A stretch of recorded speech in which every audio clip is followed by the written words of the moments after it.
श्री स्वामी समर्थ. सगळ्या जणी कशा आहात? आदल्या दिवशी संध्याकाळी, दुसऱ्या दिवशी सकाळी काय काय लागणार याची तयारी करून ठेवत असते. आणि ड्रायफ्रूट जे आहे त्याचा शेक बनवणं किंवा खाणं हे घरातल्यांना एक दिवसाआड एक किंवा 2 दिवसातनं 3 दिवसातनं आलटून पलटून नाश्ता देते. डेली देत नाही. कारण डेली काय होतं की मग रोज रोज त्या गोष्टी खाल्ल्या की सगळ्याच गोष्टीला जेवढं चांगलं आहे तेवढंच म्हणजे वजन वाढायला सुद्धा प्रमाण असावं लागतं तेवढ्यासाठी. तर आता ते भिजत घातलं. थोडंसं भिजलेलं होतं ते मी आजीला दिलं. कारण का तर एकदम कडंग खाताना आहे ना असं तिला चावायला त्रास होतो आणि भिजवून जरा पाण्यात दिलं एक 10 मिनिटं ठेवून तर ते मऊ लागतं. हा दिवस आहे. दुसरा दिवस सकाळ सकाळी उठले आणि पहिला बनवत आहे शेक. कारण काय तर आज दादा कामानिमित्त चाललेले आहेत काही दिवसासाठी पुण्यात. कमी पिरियडसाठी चाललेले आहेत. अर्जन्सी आहे म्हणून. त्यामुळं मग सकाळी शेक बनवला. जेवण खाणं वगैरे त्यांनी कुठलीही गोष्ट काहीही घेतलेली नाही. ना डबासुद्धा बनवू. कारण असं होतं की जिथून आता चाललेले आहेत तिथं सगळी त्यांची त्यांची सोय आहे. आता ज्या कारखान्याचं त्यांना बघायचं आहे पुढचं नियोजन, तर ती सगळी सोय आहे. त्यामुळे मला म्हणले की तू आता सकाळी मुलांचं बघणार आणि ते उगाच माझ्यासाठी पण डबल करणार नाही, ते तसंच वेस्टेज जाणार. त्याच्यापेक्षा म्हणले मला फक्त शेक दे. शेक दिला आणि ते निघालेले. सागर चाललेला आहे सोडायला. असो, आता आजचा जो दिवस होता ना तो मला पूर्णपणे म्हणजे ओट्या वगैरे भरायचा. कारण हा दिवस जो होता तो शुक्रवारचा दिवस होता आणि या दिवशी मग घरात त्या कुलदेवीची जसं म्हटलं मी तुम्हाला ओटी वगैरे भरते. आता योगायोगानं म्हटलं चला आजी आलेलीच आहे. कारण असा ते आईची ओटी वगैरे भरतात तर आजी पण आलेली आहे. आणि मी तुम्हाला एक सांगितलं की आता जन्म दिला आहे की नाही पण सांभाळ केला आहे की नाही असा प्रकार आहे माझा. मी 1 वर्षापासून आजीपाशी लहानाची मोठी झाले. ते लग्न होईपर्यंत होती. त्यामुळे तिचं माझ्या आयुष्यातलं स्थान जे आहे ते आपल्या जजच्या आईपेक्षाही मोठं आहे. कारण असं म्हणतात की जन्म देणाऱ्यापेक्षा सांभाळणारं खूप मोठं असतं ना, तसं आहे. असो, माझ्यासाठी दोघी पण सारख्याच आहेत. वेगळं काहीच नाही आहे. मग आता तिची पण ओटी भरायची म्हणून आज सकाळी मग पूजापाठ, पानं वगैरे जी आहे ती वरच्या झाडाची आपल्या काढून आणलेली होती. खूप छान वाटलं मला. मला ना नागवेलीची पानं खूप आवडतात. रोज जरी मला पूजेला दिली ना तर रोज मी म्हणजे जो आपला कलश आहे त्याला लावीन. पण अजून झाड छोटं आहे. जेव्हा झाड मोठं येईल, खाली लावलं होतं पण ते नाजूक वेल आहे ना, काय कोणास ठाऊक आला नाही आहे. जमिनीत पण लावून बघितला, कुंडीत लावून बघितला, पण तो जळायलाच लागलेला होता. आता वरती लावला तर व्यवस्थित आलेला आहे. आता बघूया कसा येतोय. जरा मोठा झाला की मग त्याला छान असा मांडव वगैरे करायचा. तुम्हाला एक अजून आवर्जून मी इथं सांगेन, माझ्या हातात जी धूपकांडी आहे ना ताईनो, ती धूपकांडी जरूर वापरा. इथे स्क्रीनवरती एका ताईचा नंबर देते ज्यांनी मला पाठवलेलं होतं बघा. सारिका पोटे म्हणून त्यांचं नाव आहे. त्यांच्याकडून हे सगळे प्रोडक्ट आलेले होते. एक नंबर. फक्त एक सांगेन, जो कपासारखा धूप आहे ना तो किंचितसुद्धा घेऊ नका. भयंकर. हे बघा, हे खाली आहे. भयंकर धूर सोडतं. वास तर काही कशाचाच नाही आहे. पण आधीमधीसुद्धा विजून जातो. म्हणजे व्यवस्थित पेटत नाही तो. आता मी तर ठेवलं आहे ना, एक 10 मिनटं व्यवस्थित चालतो. अर्धच होतं ना, अर्ध तसंच राहतं. याने काय होतं, वेस्टेज जातं. प्रारंभी विनती करू गणपती, विद्या दया सागरा, अज्ञानत्व हरो आणि बुद्धिमती दे. मी देतो तुम्हाला फुलं. श्याम, श्याम, आज आजोबांच्या नंतर वडिलांच्या खोताचा कारभार आलेला. काका काकूंचा तसा विरोधच झाला नाही अजून. जावंच लागेल. आज खूप मस्त सुंदर प्रसन्न करणारी सकाळची माझी जी आहे ती देवपूजा झालेली आहे. गजलक्ष्मी दाखव. बऱ्याच जणी म्हणतात ते हत्ती कसे ठेवलेले दाखव. जे डेली व्हिडिओ बघतात तर डेलीच्या व्हिडिओमध्ये मी खूप साऱ्या गोष्टी छोट्या मोठ्या शेअर करते. हे बघा, आता तुम्हाला दिसलं असेल कसं ठेवलेलं आहे. आमने सामने हत्ती ठेवायचे नाहीत, ज्याला आपण गजलक्ष्मी म्हणतो. थोडेसे क्रॉसमध्ये ठेवायचे. कारण असं म्हणतात की आमने सामने आले की ते भांडण म्हणतात ना, भांडणासाठी येतात ना, म्हणून थोडंसं एक पुढं आणि एक मागं अशा पद्धतीनं ठेवायचं आहे. श्रीयंत्र असो किंवा लक्ष्मीची मूर्ती असो. पूजा झाली. आता नैवेद्य दाखवायचं आहे. त्याच्या आधी म्हणजे पहिला भांडी काढावी. आणि सगळ्यात महत्वाचं हे जे आहे ना हे आज फेकून देत आहे. पण आम्ही मोडीत घालायचं लक्षात नाही. काय झालं, इकडून आणि इकडून दोन्हीकडनं कट केलं आहे बघा. हे माझ्या लग्नातलं आहे, तेलासाठी दिलेलं. दोन्हीकडे कट केलं. आणि पोरं काय करतात, मला चहा आणून देतात आणि यातूनच देतात. भरपूर साऱ्या ताईंच्या कमेंट असतात की पूर्ण अखंड दिवसाचं तुझं रुटीन नक्की शेअर कर, आम्हाला खूप फायदा होईल. कारण तू कसं एवढं सगळं मॅनेज करते, सगळ्या गोष्टी बघते. आता तुम्ही जसं पाहिलं, दादा तर गेलेले होते त्यांच्या कामाला. मग त्याच्यानंतर पूर्ण घराची जबाबदारी माझ्याकडे होती. म्हणजे कसं की आता मुलं सकाळी गेली की संध्याकाळी येणार. मग अखंड दिवसामध्ये ते अक्षरशः झाडांचं सुद्धा त्याला पाणी घालणं वगैरे बघणं. पहिलं कसं होतं की ते सुट्टीच्या दिवसात बऱ्यापैकी मुलांची पण मदत झाली, सगळं झालं. पण आता सगळी जबाबदारी आलेली होती. मग ह्या सगळ्या ह्याच्यात सुद्धा व्यवस्थित छान पद्धतीनं मी मॅनेज केलं. त्याच्यासाठी प्रॉपर रुटीनच लागतं. तुम्हाला रुटीनशिवाय लक्षात ठेवा की सगळ्या गोष्टी शक्य होत नाही आहेत. कारण आता आपलं 2-3 कामं पण करायचं, जसं साड्यांचं बिझनेसचं पण करायचं, यूट्यूबचं पण करायचं, घराचं करायचं, सोबत आता आजी आहे, मुलांना वेळेवर सगळं द्यायचं आणि डॉगी आहेत आपल्या घरी 4. आणि हो, मला बरेच जणांचे कमेंट येतात की डॉगी कुठं आहेत? आहेत, सगळेजण आहेत. फक्त काय असते सांगते मी की आता भटकंतीचे त्यांचे दिवस आहेत, त्यामुळे खातात, भटकतात, पण अंगणामध्येच असतात, कोणालाही येऊ देत नाहीत. जे खातात त्याचं एवढं रक्षण करतात ना, म्हणजे मला खरंच कधी कधी डोळे भरून येतात. चुकून जर एखादं कोणी आलं तर असा बुक्का पाडतात म्हणतात, भुंकून भुंकून. बाहेरचा तर डॉगी ह्या एरियात येणंच मुश्किल आहे. तो आला की तो अर्धवट जखमीच होऊन जाणार. अशा पद्धतीनं ते म्हणतात ना की खाल्लेल्या अन्नाला जागणं आणि प्रामाणिकपणा म्हणतात तो डॉगींमध्ये आहे. तर आपली सगळी डॉगी जे आहेत ते व्यवस्थित आहेत. शेरूबद्दल भरपूर कमेंट आल्या, तर ते बॅड लक काय होतं काय नाही त्याच्यावर मी प्रॉपर व्हिडिओ दिलेला आहे, व्हिडिओ बघा. कारण कसं असतं की एक मोठी स्टोरी असते आणि मग सगळीच ती पुन्हा स्टोरी मी सगळी व्हिडिओमध्ये नाही ना सांगू शकत. शॉर्टकटमध्ये ठीक आहे एखादी गोष्ट, आणि शॉर्टकटमध्ये सांगितले तर मग तुम्हाला कळणार पण नाही आहे, मग आणि तुमच्या कमेंट की नेमकं काय कसं. त्याच्यापेक्षा मी प्रॉपर त्याच्यावर व्हिडिओ दिलेला आहे. लक्षात ठेवा की अशा भरपूर साऱ्या गोष्टी असतात त्याच्यावर मी व्हिडिओ देत असते. फक्त काय असतं, तुमच्याकडून मिस होतो किंवा तुम्ही स्किप करता, त्याच्यामुळे तुम्हाला प्रॉपर माहिती मिळत नाही.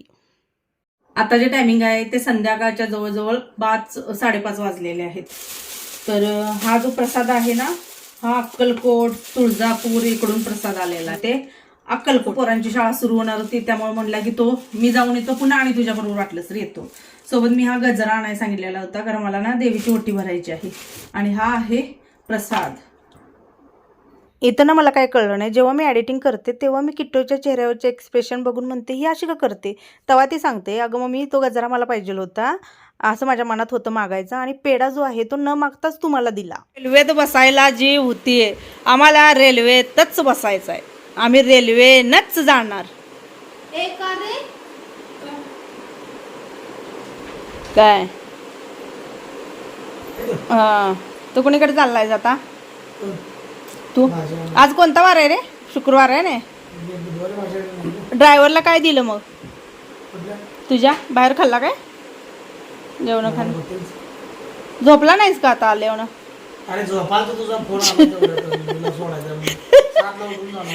तिचा सोडायचा गोंधळ बघ की कसा सुरू आहे. आता त्यांच्या गाडीत जागा नाही, मला आधी सांगतील का नाही?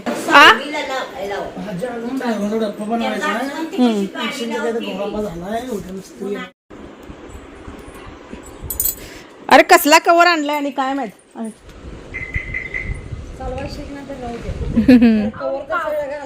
कवर ना 4-5 वेळा झालं मी तू वैतागली कवरला.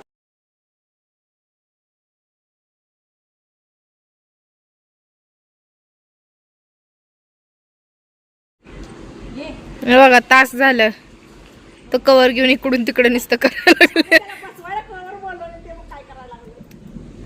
अगं कवर काढ.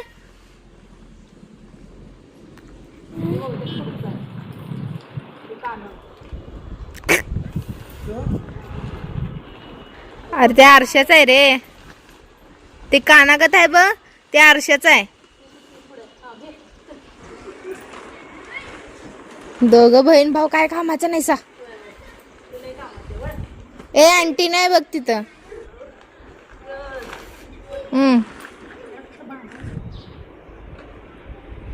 तिथूनच तुटले रे. अरे तिकडच्या साईडला आहे ते. असो ओटी भरायसाठी आवडली. आता साडी वगैरे नेसली नाही,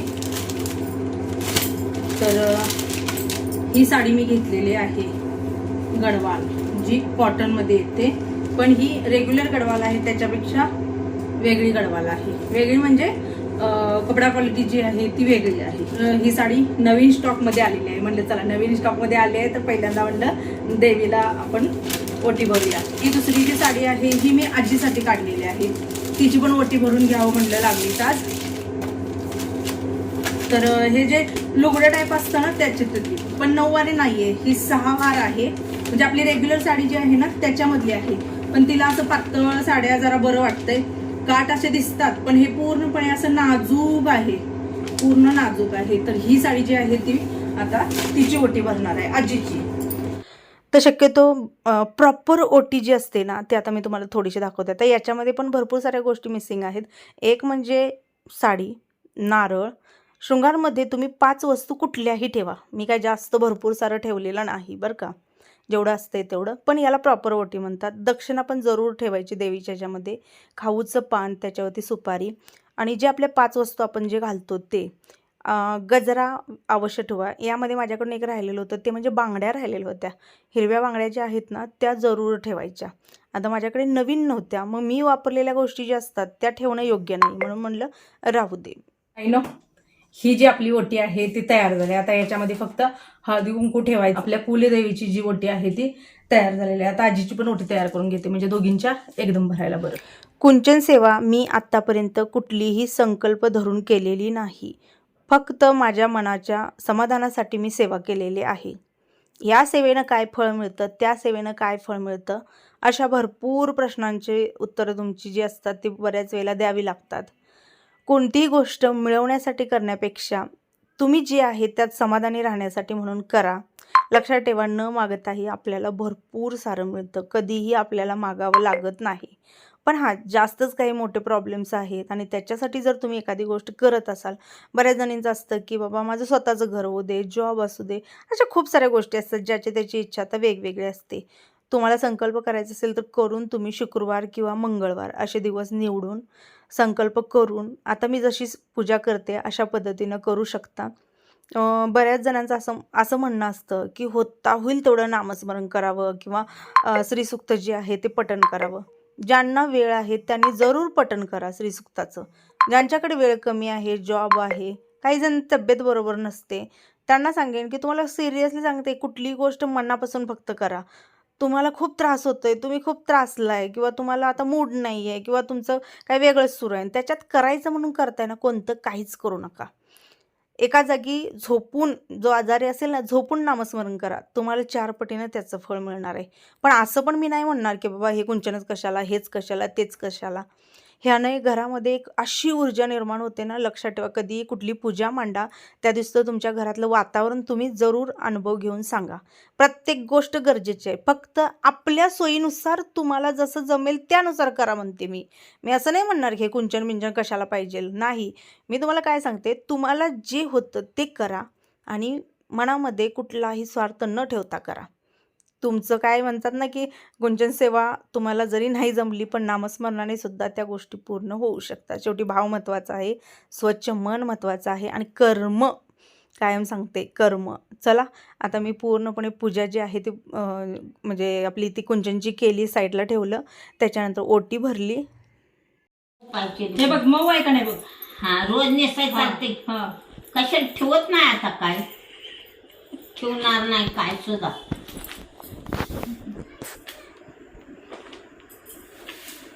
हाय ते खूप लावा. लावते की थांब.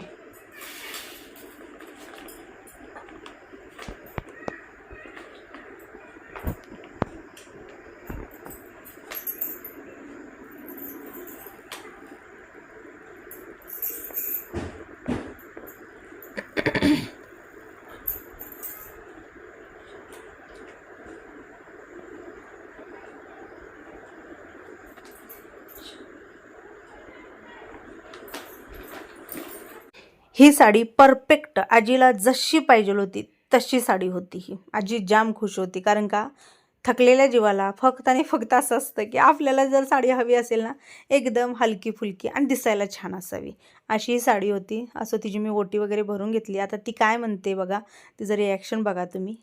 साड्या बघितल्या का तो? अगं तू कसं कागद घालते त्याने. किती बसते थेला. हा बघ आता, आता बघ हातात घेऊन. हाय हाय छान आहे. हाय ना, मऊ आहे का. होय मस्त आहे. जम्पर हा तुला ब्लाऊज पीस शिवून घेऊया. शिवायला घेते तिला. किती घेते शिवाय. घरातल्या घरात कशाला विचारते किती घेते. होय माझं मी देते.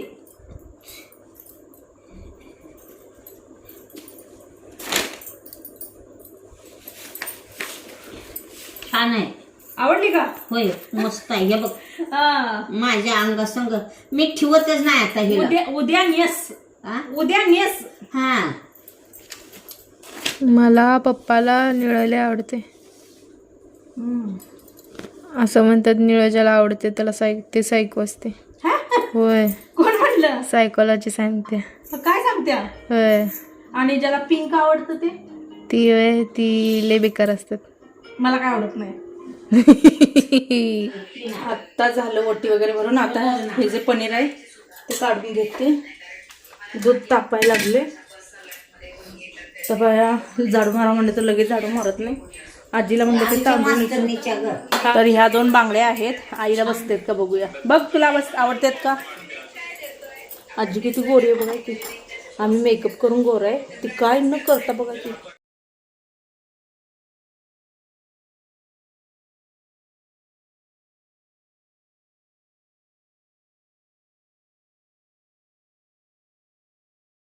एक गोष्ट हसायची झाली म्हणजे बघा, आता बांगडी किंचित फक्त थोडी मोठी आहे. तिचेच माप आहे, फक्त थोडी मोठी आहे. म्हणून मी मधी घातली दोन्ही बांगड्यांच्या मध्ये. नाही म्हणली, मधी कुठं घालतेस, हे कडाला घाल. तिनं सारून कडाला काढलीच बांगडी शेवटी. आर्यन आंबा खायला लागलाय. तर ह्याचं बघा की इकडं कसं व्हायला लागलंय.